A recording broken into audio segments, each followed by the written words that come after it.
kumbang ya, yang diduga itu tadinya rayap. Jadi mereka melakukan penelitian tentang cara berjalannya kecoa gitu ya. Dan kemudian itu dipakai untuk mengembangkan teknologi robot. Makanya kalau kita pegang kunang-kunang, kita nggak takut kepanasan gitu. Karena kunang-kunang nggak panas karena semuanya itu berubah menjadi cahaya. Nggak ada ketika semut berjalan ya. Kalau kita lihat semut berjalan itu kan beriringan, dia kan selalu stabil ya. Dan dia nggak pernah tabrakan tanpa keanekaragaman hayati, manusia tidak akan bisa bertahan lebih dari seminggu.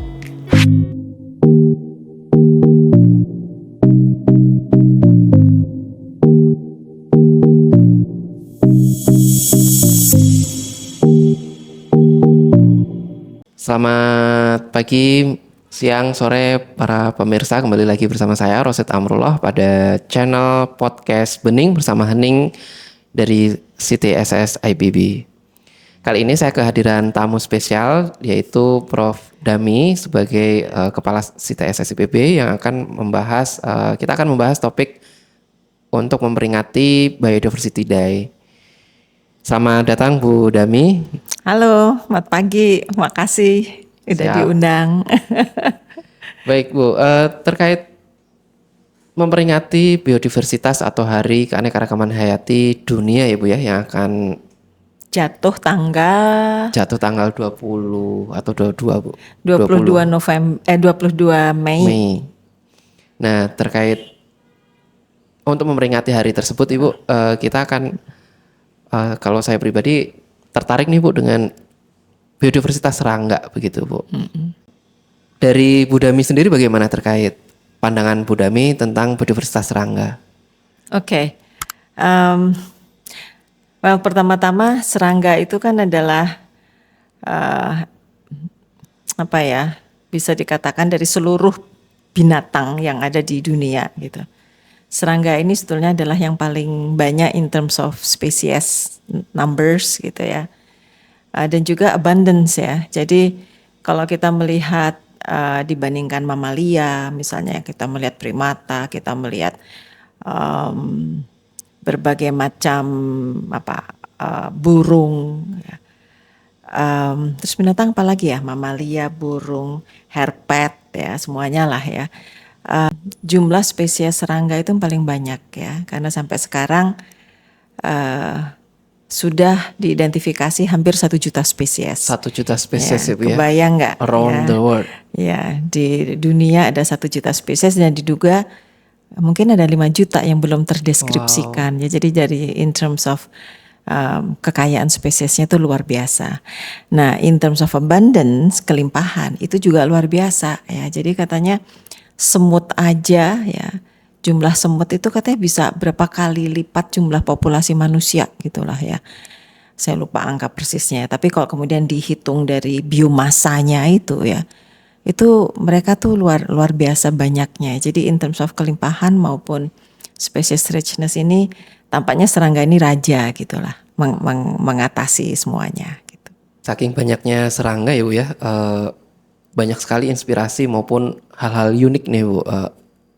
Ada yang seperti kunang-kunang misalkan, itu bagaimana tanggapan Ibu? Kayak unikan serangga begitu Bu.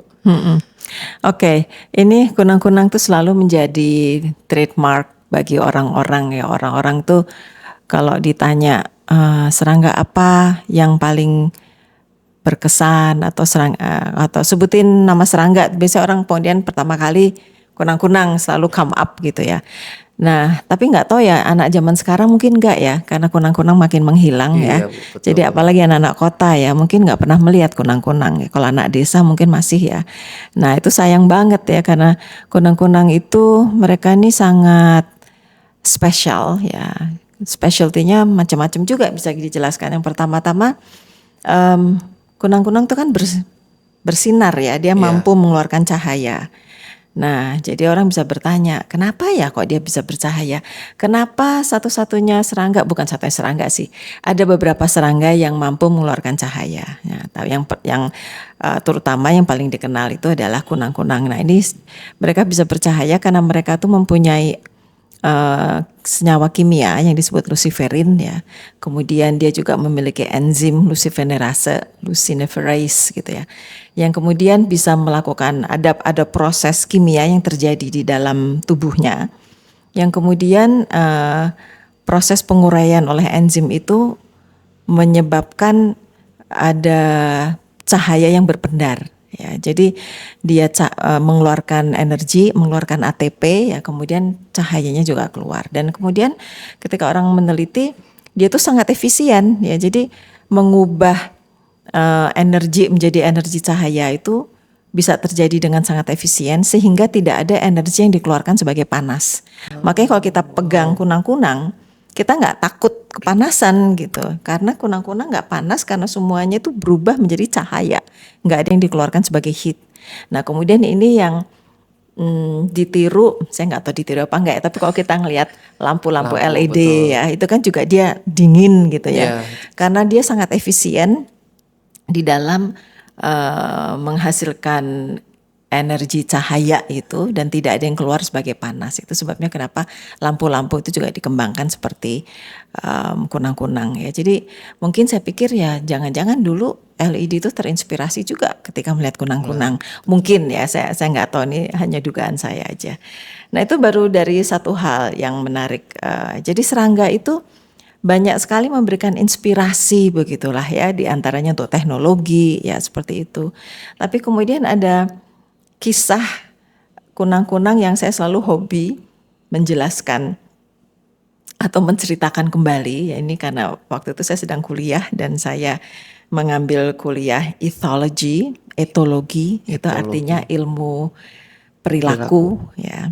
Nah, di situ yang dibahas adalah perilaku kunang-kunang ya. Jadi ada satu jenis kunang-kunang yang disebut dengan femme fatale. Femme fatale itu dari bahasa Perancis ya. Itu artinya perempuan yang mematikan. Wow. Ya. Perempuan yang mematikan. Nah ini ternyata kunang-kunang itu ketika dia berkelap-kelip itu kan sebetulnya ada tujuan. Ya. Oke. Dan tujuannya itu adalah dia ingin menarik pasangannya. Jadi dia itu mau kawin. Nah biasanya betina itu ada di bawah, jantan itu terbang. Nah kemudian betina akan menyalakan lampunya, klip gitu ya misalnya. Kemudian jantannya melihat, kemudian menjawab, klip lagi gitu. Nah jadi durasi, jadi lama waktu cahaya itu ada, plus intensitas cahaya, ya jadi durasi dan intensitas cahaya, itu sangat spesies spesifik. Ya, kunang-kunang itu kan spesiesnya macam-macam. Iya, Saya lupa ada berapa ya. Pokoknya ada banyak macam-macamnya. Nah, ternyata itu sangat spesies spesifik. Jadi misalnya yang satu klip panjang, ya, yang satu klip. Nah, itu kan berbeda. Nah, ada yang klip-klip, ada yang klip-klip. Nah, gitu. Itu sangat spesies spesifik. Nah, ada satu jenis spesies yang disebut Photinus, saya selalu kebalik-balik. Photuris kali ya. Anyway, ada satu spesies A yang dia tuh punya kelipan tertentu dan kemudian dia di bawah, jantannya melihat, kemudian ketika jantannya ketemu mereka kawin. Nah, setelah terjadi perkawinan, ada penelitian yang menunjukkan bahwa sinyal yang dikeluarkan oleh betina yang sudah kawin itu berubah. Dia tidak mengattract lagi jantan dari spesiesnya, tapi dia berkelip sesuai dengan spesies lain. Wow. Ya, jadi dia meniru Spesies yang lain. spesies yang lain. Nah, ketika dia meniru spesies lain, kemudian yang datang kan jantan lain ya. Nah, jantan yang lain datang, kemudian akan diterkam dan dimakan. Oh, Ya. jadi itu kode untuk Jadi memangsa. memangsa. Iya, Jadi sebetulnya memang kunang-kunang ini predator ya. Iya. Tapi dia itu menjadi predator terutama setelah dia kawin. Ya, jadi kenapa dia menjadi predator ya, karena dia perlu nutrisi untuk menghasilkan telur. Dia perlu makanan, nutrien, protein gitu lah untuk bisa menghasilkan telur. Bagaimana dia makan protein, dia menemukan protein ya dia mencari mangsanya dengan memanipulasi cahaya itu sehingga yang datang adalah jenis-jenis lain itu. Nah di samping itu ada juga penelitian yang menunjukkan ternyata dia bukan hanya mengambil nutrisi, tetapi dia kemudian mendapatkan senyawa-senyawa beracun gitu ya, yang menyebabkan dia tuh kemudian bisa menjadi kebal ketika dia tuh dimakan oleh hewan lain. Jadi misalnya ada burung kan juga predator ya. Iya betul Nah, Bu. burung atau apa gitu ketika berusaha makan gitu, kemudian ada rasanya nggak enak gitu, kemudian akan dimuntahkan sebelum dimakan, jadi dilepeh kalau orang Jawa bilang gitu ya. Jadi the whole behavior ini luar biasa. Menarik Bu, ini sekalipun saya mahasiswa entomologi, saya malah baru mendapat ilmunya begitu Bu. Nggak diajarin jadi waktu Iya, kuliah, tidak nggak tidak sempet. diajarkan. Bahannya banyak banget, bahan kuliahnya kebanyakan kali. Oke Bu, masih dengan kunang-kunang ini Bu, apakah si kunang-kunang ini ini kan jenis kumbang ya Bu ya, atau hemiptera kumbang ya Bu ya? Bukan Coleoptera. Kumbang kan Coleoptera. Iya Coleoptera, iya Coleoptera, Iya. mohon maaf. Coleoptera. Nah, apakah larvanya itu mirip dengan kumbang yang lain atau bagaimana ini Bu? Ya yang namanya Ordo Coleoptera itu kan selalu mempunyai kesamaan lah ya. Baik. Jadi ada beberapa tipe larva gitu ya, dan sebetulnya bentuknya ya masih sama dengan tipe-tipe larva dari Ordo Coleoptera itu ya, yang sangat berbeda dengan larva dari ordo lain, misalnya lalat ya, itu kan bentuk larvanya berbeda ya. Berbeda juga dengan kupu-kupu larvanya, tapi larvanya masih mirip dengan ordo di mana dia berasal, yaitu Coleoptera gitu. Karena menarik ya, pasti banyak sekali serangga yang unik lain Bu. Ada yang mungkin Bu Dami mau mencontohkan selain kunang-kunang yang unik yang serangga apa yang unik ya? Semua serangga bagi saya unik ya. Mungkin yang sangat menarik itu sebetulnya kemarin ketika baru ditemukan ada jenis serangga yang bisa memimik ya. Jadi serangga itu kan bisa meniru ya, bisa meniru berbagai macam serangga-serangga lain gitulah ya. Itu yang disebut dengan mimikri. Jadi ada spesies yang berbeda, kemudian dia bentuknya kayak kupu-kupu, itu ada jenis kupu-kupu yang spesiesnya totally berbeda, tapi dia meniru spesies lain yang rasanya beracun gitu ya. Itu maksudnya supaya ketika dia jadi kupu-kupu yang beracun itu ya, Danaus misalnya ya, dia dimakan oleh burungnya kemudian merasa ini pahit, kemudian itu akan dilepeh, dibuang gitu ya. Itu predator kemudian akan ingat, oh spesies warna itu rasanya nggak enak. Nah jadi dia ingat sehingga dia lain kali tidak akan makan kupu-kupu yang warnanya bentuknya seperti itu. Nah itu yang kemudian ditiru oleh kupu-kupu ini. Jadi kupu-kupu ini meniru dengan spesies yang rasanya nggak enak, itu dengan harapan bahwa predatornya itu sudah punya pengalaman bahwa rasa itu nggak enak, sehingga dia juga kemudian terlindungi dari dimakan oleh predator karena predatornya sudah ingat dulu pernah makan itu dan itu tidak enak. Nah, jadi ada yang meniru seperti itu. Tapi ini yang disebut dengan frequency dependent selection ya, mungkin agak sulit ya. Tapi intinya keberhasilan dari peniruan itu sangat tergantung dari frekuensi dari peniru versus ditiru. Ya, kalau penirunya tuh frekuensinya lebih banyak, maka yang akan lebih banyak dimakan kan si peniru. Nah itu menyebabkan predator kemudian tidak bisa mengasosiasikan itu dengan rasa tidak enak. Nah itu akan merugikan semua, karena kemudian itu rasanya enak, jadi kemudian akan banyak dimakan. betul. Nah tapi ketika yang penirunya frekuensinya menurun, yang ditiru lebih banyak, maka peluang untuk dapat memakan yang ditiru yang rasanya nggak enak itu lebih tinggi. Lebih tinggi, betul. Nah sehingga kemudian predator, burung dan sebagainya akan makan itu dan kemudian rasa nggak enak, kemudian dilepeh gitu ya. Kemudian jadi ingat, oh warna itu rasanya nggak enak. Betul. Nah kemudian dia akan belajar. Nah jadi itu kesuksesannya itu sangat tergantung pada frekuensi yang ditiru versus peniru. Jadi keberhasilannya di lapang itu sangat tergantung frekuensi. Itu mungkin agak a bit science ya. Tapi kemudian yang juga menarik untuk di-share itu sebetulnya ketika orang, saya lupa di Australia apa di mana ya, menemukan ada sejenis kumbang ya, yang diduga itu tadinya rayap ya. Jadi bentuknya tuh betul-betul seperti rayap, abdomennya juga membesar gitu, bahkan ada embelan tambahan ya, yang menyebabkan sekilas itu dia bentuknya seperti rayap. Dan dia tuh hidupnya memang di antara koloni-koloni rayap, tapi dia sebetulnya bukan rayap. Ya, jadi nanti bisa dilihat itu gambarnya ya. Dan itu ketika ditemukan orang betul-betul kaget, ya ampun, ini kan bukan rayap, tapi dia bisa meniru. Nah, itu disebut dengan mimikri. Nah, kenapa dia meniru? Ya karena dia ingin hidup di koloni itu, dan kemudian dia sebetulnya menjadi predator juga ya, dia makan itu secara diam-diam. Nah, Itu menarik ya. juga, larva kumbang coccinellid, saya lupa spesiesnya Bu. Jadi si larva ini meniru kutu putih, warnanya putih dengan memiliki jaringan lilin, sama seperti kutu putih pada umumnya yang memiliki lilin begitu Bu. Menarik sekali Bu ya. Nah, kita tahu ya Bu ya, si serangga ini memang biodiversitasnya sangat tinggi dan banyak sekali jenisnya. Nah, tentunya sebagai manusia yang memiliki istilahnya apa ya, pemikiran begitu Bu. Nah, itu banyak sekali inovasi maupun produk-produk yang terinspirasi dari serangga. Nah, itu bagaimana Bu tanggapannya?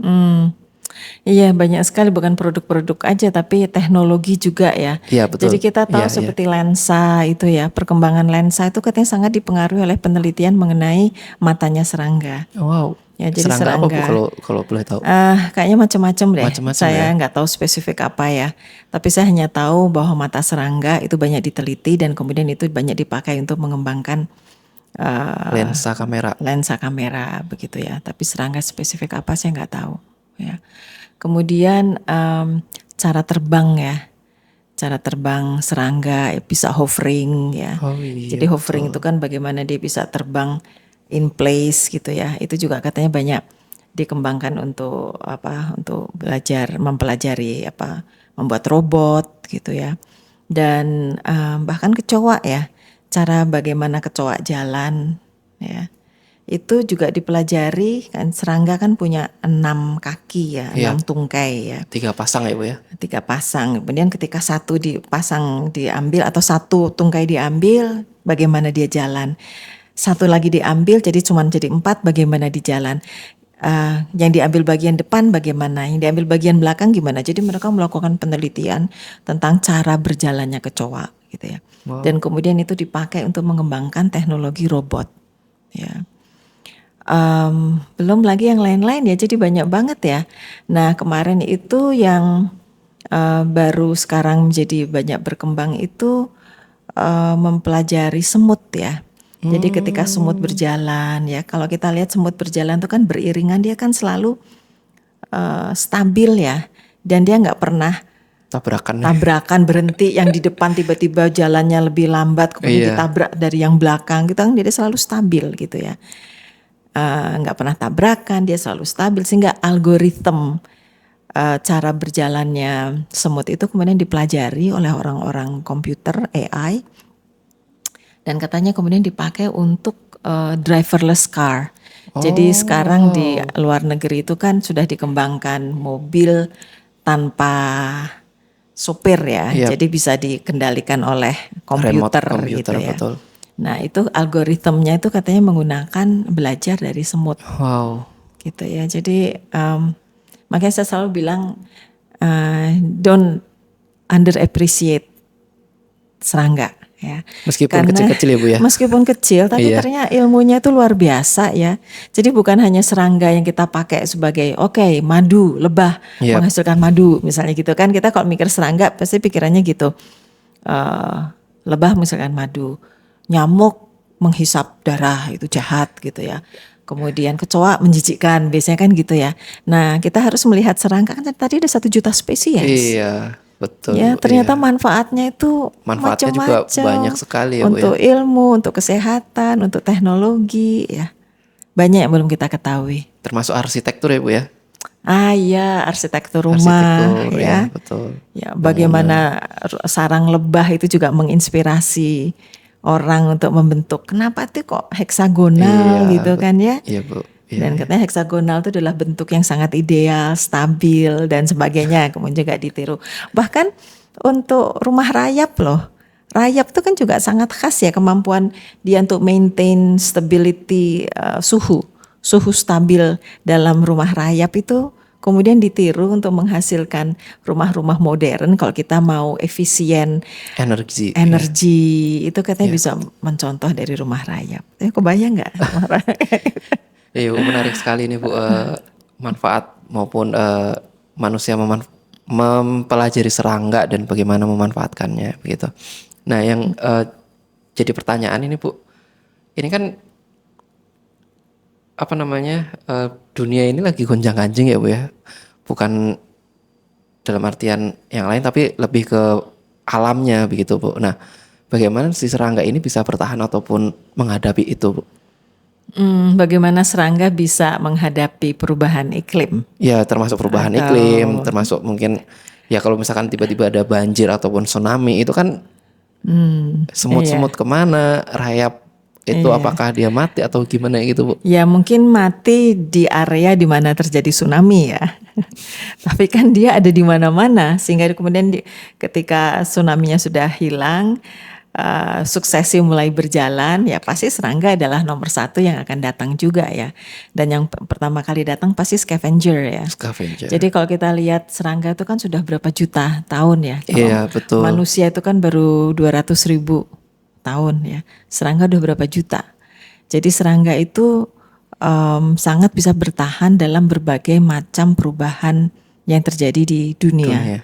Baik ketika terjadi ice age, kemudian terjadi global warming, ice age lagi ya. Kayak apa namanya, ya kecoa itu termasuk yang paling tua. Kemudian dragonfly, capung itu juga termasuk sangat tua. Dan mereka masih bisa bertahan gitu. Jadi kalau pertanyaan Rosyid dalam perubahan global ke depan apa yang akan terjadi dengan serangga ya, menurut saya pertama-tama tergantung spesiesnya apa gitu ya. Kedua, knowing them, mereka tuh bisa hidup dalam berbagai macam kondisi dan kita bisa ketemu serangga dari kutub utara sampai kutub selatan sampai gurun pasir itu selalu ada serangga. Oh, ada ya, pasti ya Bu ya. Pasti termasuk ada. Di kutub ya. Di kutub juga ada. Ya. Karena mereka bisa hidup di antara batu-batuan di mana tidak pernah terjadi penurunan sampai di bawah 0 derajat ya. Tapi ada serangga juga yang bisa hidup di bawah 0 derajat karena dia punya cryoprotectan misalnya gitu ya. Nah tapi kan kita lagi global warming nih. Jadi kayaknya malah serangga justru akan menyebar kemana-mana.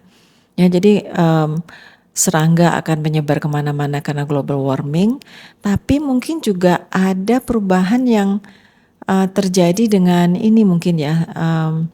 Seks rasio ya. Saya nggak tahu nih apakah jantan betina itu akan dipengaruhi juga oleh suhu ya, karena pada beberapa binatang ya kayak turtle, turtle itu kura-kura itu kan jantan betinanya dipengaruhi oleh suhu. Nah, apakah di serangga itu juga ada misalnya jantan lebih rentan terhadap suhu, betina lebih kuat atau sebaliknya, itu mungkin belum banyak diketahui ya. Jadi kalau itu ada pengaruh juga, itu nanti bisa-bisa mempengaruhi populasi ke depan, bisa aja ini begitu banyak yang kita belum ketahui. Ya, tapi overall melihat mereka sudah bertahan sedemikian lama, saya sih yakin serangga masih tetap akan ada, cuman mungkin akan berubah. Ada turnover spesiesnya apa tuh yang akan berubah. Mungkin gitu. Siapa yang bertahan, siapa yang akan hilang. Iya, untuk memperingati Biodiversity Day atau Hari Keanekaragaman Hayati Sedunia, apa pesan Ibu sebagai ahli entomologis bagi masyarakat yang ya pasti notabene mengenal serangga itu hanya untuk terbatas gitu Bu. Oke. Mungkin kalau Biodiversity Day bukan hanya serangga aja gitu ya. Betul. Jadi secara keseluruhan kita pahami bahwa biodiversity itu kan artinya flora fauna yang ada di bumi gitu ya. Jadi dalam rangka Biodiversity Day ini mungkin pesan saya adalah mari kita mengapresiasi keanekaragaman hayati yang ada di dunia. Tanpa keanekaragaman hayati, manusia itu tidak akan bisa bertahan lebih dari seminggu. misalnya. Ini saya ngambil angka, pernah ada yang mengatakan ketika lebah habis, itu ketika lebah tidak ada, manusia tidak bisa bertahan lebih dari seminggu karena kemudian tanamannya habis dan sebagainya. Jadi manusia itu sangat tergantung pada alam karena sumber makan kita kan adalah biodiversity. Tanaman yang kita makan itu kan biodiversity. Betul, Bu. Ya, kemudian kesehatan kita sangat tergantung juga dari biodiversity. Oksigen kita juga ada respirasi tanaman dan sebagainya itu juga berasal dari biodiversity. Bahkan bakteri, virus dan sebagainya itu kan juga bagian dari biodiversity. Bakteri, cendawan itu penting banget. Tanpa ada cendawan kita nggak bisa makan tempe. Ya, tanpa ada bakteri mungkin kita nggak bisa melakukan kita nggak bisa dapat berbagai macam antibiotik dan sebagainya gitulah ya. Jadi luar biasa biodiversity. Jadi hargai keanekaragaman hayati karena manusia tidak bisa hidup tanpa biodiversity. Terima kasih Bu Dami atas pesan yang diberikan untuk memperingati Hari Keanekaragaman Hayati sedunia bagi kita semua. Semoga pesan ini bisa diterima oleh kita semuanya dan kita sebagai manusia termasuk salah satu di dalam biodiversity itu, dan pasti harus memperhatikan tersebut. Ya, saya lupa itu tadi benar. Manusia itu adalah bagian dari biodiversity ya. Ya, betul. Ya, benar. Karena di dalam tubuh manusia pun juga banyak sekali biodiversity-nya. Banyak biodiversity, betul. Ada microbiome. Betul, itu. Lebih dari sekian ribu, mungkin jutaan ya mungkin ya dalam tubuh kita. Jadi bisa. Baik, demikian mungkin podcast untuk episode memperingati Hari Keanekaragaman Hayati sedunia. Sebetulnya masih banyak sekali Bu yang ingin saya tanyakan, tetapi akan lebih baik di episode berikutnya saja. Ya. Jadi stay tune tetap di podcast Bening bersama Hening dan nantikan episode berikutnya bersama saya Rosyid Amrullah. Pamit undur diri. Terima kasih. Makasih Rosyid. Terima kasih Bu Dami. Sampai ketemu di lain kesempatan.